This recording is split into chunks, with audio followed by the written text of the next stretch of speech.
yang diberi tugas oleh Allah untuk menyatukan saudara-saudaranya, pasti hidupnya berat. Pasti punya pergumulan yang luar biasa. Diujinya luar biasa, tapi kalau sudah melewati ujian-ujian itu, dialah yang merangkul saudara-saudaranya. Apakah Anda ada di posisi itu? Salam damai sejahtera saudara-saudaraku yang terkasih, pencinta firman Tuhan. Berjumpa kembali dengan Bible Learning with Father Joseph. Saudara-saudaraku, bagaimana kabar Anda hari ini? Saya, Romo Yosef, mengucapkan selamat hari Jumat pertama. Ingatlah, hari ini kita berpantang, berpuasa, dan juga bermati raga. Coba dicek apakah Anda sudah misa jumper. Udah dong Romo. Apakah Anda sudah ikut jalan salib? Udah dong Romo. Apakah Anda sudah berpantang dan berpuasa dengan sepenuh hati? Puji Tuhan, sudah Romo. Terima kasih Anda sudah menjalani itu semua. Tetaplah rendah hati, persembahkanlah pada Tuhan. Saudara-saudara, izinkan saya mau menyapa dulu pelanggan-pelanggan subscriber Bible Learning yang baru ini. Ada Dina 97 Duma Tubun. Salam. Ada Yeye Love M50.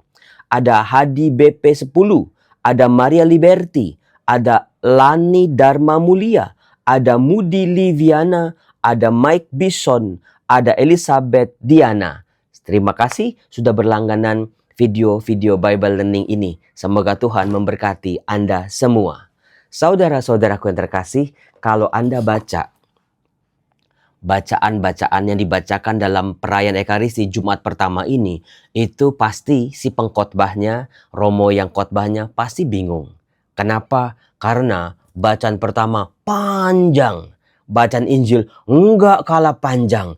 Waduh, udah begitu bukan cuma panjang doang, tapi juga berbobot bagus luar biasa.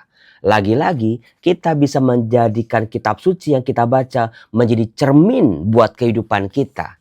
Apa yang sedang kita alami? Bagaimana kita menjalani satu persatu masalah-masalah dalam kehidupan kita? Itu maksudnya. Saudara-saudara, izinkan saya mau memilih bacaan pertama saja, yaitu Kejadian bab 37. Apalagi kisahnya kalau bukan tentang kisah Yusuf, salah satu dari anaknya Yakub. Pribadi Yusuf ini memang bisa menjadi contoh buat kita untuk bisa bertahan, untuk bisa menerima, untuk bisa berdamai ketika masalah demi masalah datang silih berganti dalam kehidupan kita. Saya mau cek dulu nih penonton-penonton Bible Learning. Siapa yang masalahnya nggak berhenti-berhenti? Datang terus ini masalah Romo. Nggak pergi-pergi dia. Padahal mah udah diusir. Padahal pintu saya Romo udah saya tutup. Tapi ini masalah datang terus Romo. Kadang-kadang sebagai manusia nggak sanggup Romo untuk menerimanya. Belum yang ini selesai, yang ini sudah ada lagi. Dan biasanya merembet-rembet. Biasanya itu satu masalah mendatangkan masalah berikut.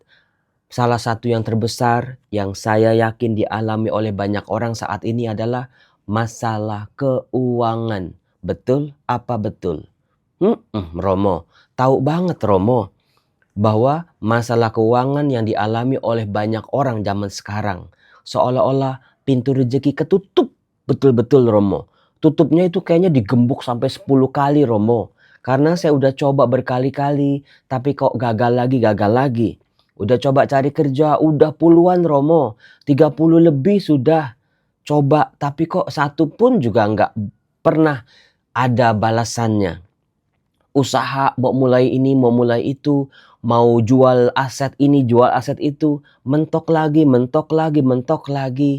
Kayaknya kok masalah datang silih berganti. Kalau cuma jual, saya mau beli rumah yang baru sih mending Romo. Kan ini kan saya jual untuk biaya hidup Romo. Untuk bayar utang bank. Nah ini dia yang banyak dialami oleh manusia-manusia zaman sekarang. Terlilit hutang. Saat hutang sudah mencekik leher Romo. Sementara kebutuhan tetap terus. Penghasilan malah berkurang bahkan nol. Bagaimana manusia tidak jatuh pada hutang piutang. Saudara-saudaraku yang terkasih, itu masalah yang sangat amat pelik dan juga nyata. Kemudian yang kedua, Romo, saya sih bukan masalah keuangan Romo. Duit mah ada Romo. Meskipun bukan yang berlebih-berlebih tapi cukupanlah Romo. Tapi masalah saya udah beda lagi Romo. Masalah keluarga. Nah ini dia. Ada yang bermain api, ada yang tidak setia, ada yang lupa Romo sama janji perkawinannya. Lupa sama tanggung jawabnya. Lagi mabok. Saudara-saudaraku yang terkasih. Kalau udah begitu kan udah kayak orang jatuh ketimpa tangga. Apalagi Romo, kalau saya sih masalahnya ya duit ya iyalah Romo. Ditinggal pasangan, dikhianati pasangan iyalah Romo. Tambah lagi Romo, penyakit Romo. Saya lagi kena sakit yang berat Romo. Terus gimana? Itu kan kalau udah jatuh ketimpa tangga kelindes truk itu. Saudara-saudara, Anda bisa menambah masalah-masalah yang tadi saya sebut. Apapun itu bisa jadi masalah kalau zaman sekarang ini. Terus bagaimana? Nah, kalau kita membaca Kejadian bab 37, melihat hidup Yusuf.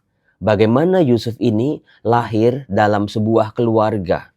Dia lahir cukup kemudian daripada kakak-kakaknya. Karena Yakub ayahnya menikahi Lea, menikahi Rahel, menikahi Bilha, menikahi Silpa. Waktu itu yang terjadi di dalam keluarganya Yakub. Karena istrinya banyak, maka anaknya pun banyak. Makin banyak anak, apakah banyak rezeki?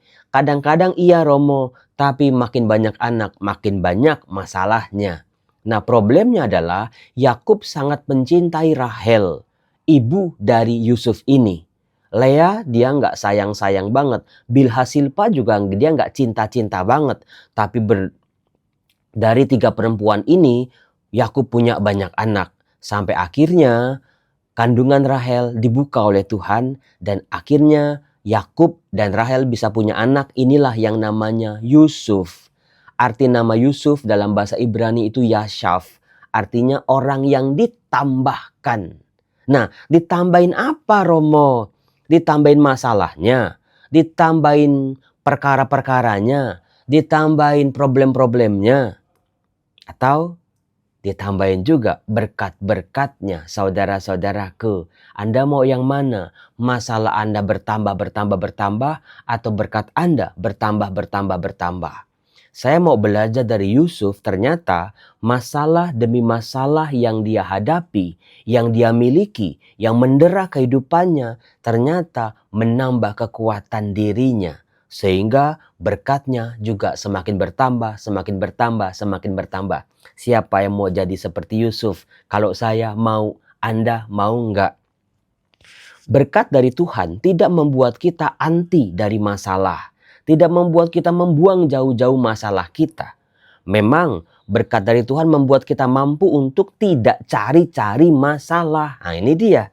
Kadang-kadang hidup udah berat, ditambah-tambahin lagi masalahnya. Gara-gara ulah kita yang bandel, yang nakal, yang baklelo, yang bosen hidup baik. Akhirnya ya nakal-nakal. Akhirnya ntar nakal beneran. Kalau udah nakal beneran, masalah udah datang, nempel terus, Anda langsung, wah aku menyesal. Jangan seperti itu saudara-saudara. Yusuf, dia adalah anak dari Yakub setelah Yakub punya banyak anak. Waktu itu saudara-saudara, masalahnya adalah Yakub ini, si bapak ini sayang banget sama anak yang namanya Yusuf ini. Sementara anak-anak yang lain sampai iri hati. Karena kenapa? Perlakuan ayah mereka berbeda. Kenapa Yusuf diberikan jubah maha indah? Keluarga yang anak-anak yang lain tidak. Lalu Yusuf dapat mimpi. Mimpinya itu menyakiti hati saudara-saudaranya karena iri dan dengki. Nah, dalam bacaan hari ini, kitab Kejadian bab 37 ayat 3 sampai 28 itu menceritakan bagaimana ayahnya ternyata tidak begitu peka terhadap konflik-konflik yang dialami oleh anak-anaknya. Kenapa? Ini kakak-kakaknya Yusuf sudah benci sekali dengan Yusuf. sudah nggak suka sama Yusuf. Tetapi waktu itu dikatakan Yusuf disuruh oleh ayahnya untuk pergi mengembalakan, untuk pergi melihat kakak-kakaknya yang sedang mengembalakan kambing domba di Sikem. Bayangin ya, selama ini Yusuf nggak boleh kemana-mana, hanya dekat-dekat sama bapaknya. Saat kejadian ini, Yusuf disuruh sama bapaknya, cobalah cek kakak-kakakmu yang sedang mengembalakan kambing domba di Sikem.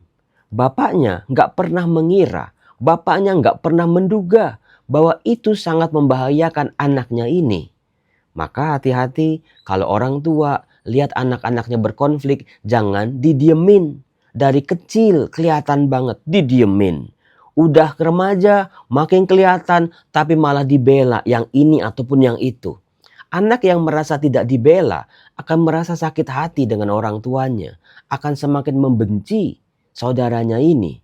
Itu yang terjadi saudara-saudara. Dikatakan, maka Yusuf menyusul saudara-saudaranya itu. Didapatinya mereka di Dotan. Dari jauh Yusuf telah melihat. Dari jauh Yusuf telah kelihatan kepada mereka. Jadi ini jaraknya dari jauh, kakak-kakaknya ngelihat Yusuf datang. Nah, tetapi sebelum ia dekat pada mereka, mereka telah bermufakat. Nah ini dia. Semuanya udah setuju, bermufakat mencari daya upaya untuk dia. Kata mereka seorang kepada yang lain, lihat tukang mimpi kita itu datang. Sekarang marilah kita dia. Bayangin coba. Konflik dalam keluarga, konflik kakak adik. Paling sebel-sebelan, paling diem-dieman, paling ya sirik-sirikan, paling cuma kata-kataan, ledek-ledekan. Kalau itu normal ya. Dalam relasi kakak adik biasa kayak begitu. Tergantung orang tuanya mau nggak intervensi.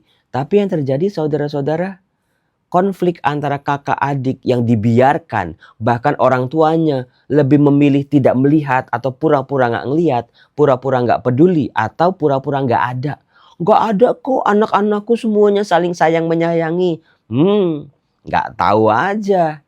Nah, itu yang seringkali orang tua nggak tahu apa yang terjadi. Karena orang tua terlalu sibuk. Mungkin karena anaknya banyak. Nggak sampai mendengarkan keluh kesah dari anak-anaknya ini. Waktu itu Anda bisa membayangkan betapa sakit hatinya orang kakak-kakak dari Yusuf ini. Mereka mau menghabisi nyawa. Itu keterlaluan itu. Itu di luar konteks itu. Kok bisa?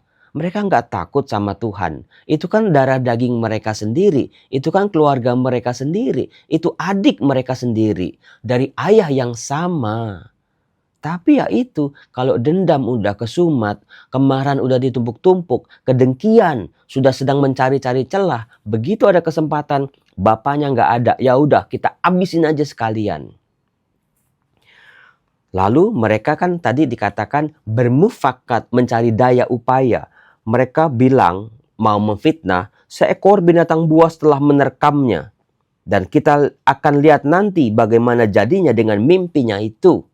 Jadi kemarahannya soal mimpi. Memang mimpi apa sih Romo? Yusuf bermimpi ketika dia masih kecil bahwa benda-benda angkasa itu menyembah dia. Dan juga mimpi yang kedua, berkas-berkas gandum dari kakak-kakaknya menyembah berkas gandumnya. Itu yang membuat kakak-kakaknya itu benci mati sama si Yusuf ini. Lalu waktu itu Ruben, anak pertama dari Yakub, mendengar hal itu ingin melepaskan Yusuf dari tangan mereka. Sebab itu kata Ruben, jangan kita bun-bun dia. Janganlah kita tumpahkan darah. Lemparkan saja dia ke dalam sumur yang ada di padang gurun ini. Tetapi jangan apa-apakan dia. Karena Ruben punya skenario lain, ya udah masukin ke sumur, nanti ketika saudara-saudaranya emosinya sudah mulai reda, saudara-saudaranya udah pada pulang, Yusuf akan ditarik kembali dari sumur itu. Itu rencananya Ruben. Nah, baru saja Yusuf sampai pada saudara-saudaranya, mereka pun menanggalkan jubah Yusuf. jubah maha indah yang dipakainya itu. Karena lihat dendam-dendam yang sudah terjadi sekarang coba dilampiaskan. Mimpinya, jubahnya, itulah akar-akar dari kepahitan dari kakak-kakaknya ini. Lalu mereka membawa dia, melemparkannya ke dalam sumur. Sumur itu kosong, tidak berair. Kemudian mereka duduk makan. Ketika mereka mengangkat muka, kelihatanlah kepada mereka satu kafilah orang Ismail yang datang dari Gilead. Jadi ada perubahan rencana. Tidak jadi dibun-bun, tetapi dijual ke orang-orang pedagang-pedagang ini untuk dibawa ke Mesir. Kemudian dikatakan, lalu kata Yehuda kepada saudara-saudaranya, ini anak berikutnya dari Yakub, apa untungnya kita membun-bun adik kita itu, menyembunyikan darahnya? Mari kita jual dia kepada orang Ismail ini. Tapi jangan kita apa-apakan dia, karena ia saudara kita, darah daging kita. Saudara-saudara yang lain ikut sepakat dan setuju, lalu dijuallah Yusuf kepada orang Ismail dengan harga 20 shikal perak. Lalu Yusuf dibawa ke Mesir. Saudara-saudaraku, kisah selanjutnya sangat mengerikan. Anak kesayangan yang gak pernah dibawa kemana-mana, gak pernah kerja, semuanya serba ada di rumah. Sekarang dia telanjang. Karena jubahnya udah diambil bukan? Dia diikat. Bisa jadi ditarik oleh unta atau oleh keledai. Dalam keadaan gak pakai baju itu. Dia pasti nyariin kan. Bisa jadi dia teriak, Bapak, tolong. Pak, tolong pak. Kakak-kakakku jahat pak. Emangnya bapaknya nyamperin. Di mata Yusuf, di pikirannya, kok bapaknya gak nyariin ya? Kan dia udah gak pulang nih. Saudara-saudaranya udah pulang. Dia berjualan ke Mesir. Kenapa tidak ada satupun orang yang menyelamatkan dia? Termasuk bapaknya yang sangat menyayangi dia. Ya karena bapaknya kan taunya Yusuf ini jubah yang maha indah itu dirobek-robek, dikasih darah hewan, ditunjukin kepada bapaknya. Nih, anak kesayanganmu sudah dimakan binatang buas. Lalu bapaknya tidak cari lagi. Itu yang membuat ada miskomunikasi antara Yusuf dengan Yakub ini. Kenapa bapaknya nggak nyari? Bapak katanya sayang aku. Bapak katanya peduli sama aku. Kenapa? Aku diginiin sama saudara-saudaraku, tapi Bapak tidak membela aku. Bapak tidak mencari aku. Itu sakit hati loh Yusuf itu. Dibuang ke Mesir. Dijadiin budak. Emangnya ada yang peduli sama dia? Emangnya bahasanya bisa langsung dimengerti? Emangnya ada yang care sama dia? Gak ada. Kalau dia lapar, kalau dia kepanasan, kalau dia kehausan, emangnya ada yang kasih dia makan dan minum? Gak ada. Jadi benar-benar ini orang yang ditinggalkan oleh orang-orang terkasihnya. Itu kepahitan yang luar biasa. Sudah bisa menjadi alasan buat Yusuf untuk mendendam. Tetapi Yusuf ini tidak mendendam. Dia tidak menambah-nambah dendamnya. Dia tidak menambah-nambah lukanya. Meskipun setelah kisah ini masih ada Yusuf di rumah Potifar. Dia mencoba jadi orang benar. Tapi istri Potifar lagi-lagi memfitnah dia. Dengan jubahnya lagi untuk kedua kalinya dijadiin saksi palsu. Orang yang pemilik jubah inilah yang mau berbuat jahat terhadap aku katanya. Padahal itu si istri Potifar sendiri yang jahat. Akhirnya Yusuf dipenjara. Lihat saudara-saudara, lukanya itu semakin menganga. Dendamnya kalau dia orang normal ya. Tapi Yusuf tidak. Meskipun ada begitu besar kesempatan dia untuk mendendam dan marah terhadap saudara-saudaranya. Lalu nanti dia dijahatin juga sama dua karyawannya Firaun yang dipenjara, dibantu tapi langsung dilupakan. Kemudian nanti akhirnya pada saat yang tepat dia mampu menerjemahkan mimpi Firaun, dia jadi penguasa di Mesir. Saudara-saudara, di saat itulah saudara-saudaranya meringkuk-ringkuk di bawah dia. Minta-minta belas kasihan. Di situ kalau kita ada di posisi Yusuf, bisa jadi kita gecek itu. Kita injek-injek itu. Kapan lagi dendam ini bisa terbalas? Tapi kalau dendam dibalas dendam, akan menghasilkan dendam yang baru. Yusuf memotong dendam itu. Dia tidak dendam, dia tidak marah dengan saudara-saudaranya. Malahan dia berkata, jangan takut, aku tidak membalas kalian, tapi karena tangan Tuhanlah yang membawa aku ke Mesir untuk menyelamatkan kalian dari masa kelaparan. Buat saya itu episode yang penutup yang sangat luar biasa. Memutus dendam. Itu yang banyak berkecamuk dalam hati kita. Karena memang belum ada kesempatan, belum mampu, belum saatnya kita tumpuk-tumpuk dendam dan amarah kita. Yusuf adalah orang yang berani memutuskan dendam itu. Akhirnya berkat-berkatnya terus berlimpah, terus berlimpah, terus berlimpah. Ditambahkan oleh Tuhan. Karena dia tidak menendam, dia tidak membenci, dia mampu melihat kekuatan Tuhan, rencana Tuhan, manifestasi Tuhan, campur tangan Tuhan dalam kehidupannya. Meskipun dia harus melewati masa-masa terberat. Saudara-saudaraku, dalam analisa saya ya, coba Anda cek deh. Orang-orang yang diberi tugas oleh Allah untuk menyatukan saudara-saudaranya, pasti hidupnya berat. Pasti mendapat ujian dari Allah. Pasti punya pergumulan yang luar biasa. Contohnya tadi Yusuf, Abraham, Musa, Samuel, termasuk juga Yesus Kristus dari Nazaret. Diujinya luar biasa. Tapi kalau sudah melewati ujian-ujian itu, dialah yang merangkul saudara-saudaranya. Apakah Anda ada di posisi itu? Ada satu tugas yang menarik, sangat rahasia buat Anda. Jalani, Anda pasti dipakai oleh Tuhan. Bye-bye, Tuhan Yesus memberkati. Selamat Jumat pertama. Kalau Anda suka video ini, silakan di like, di komen. Yang belum subscribe, silakan di subscribe. Yang belum langganan, boleh-boleh saja berlangganan. Tuhan berkati.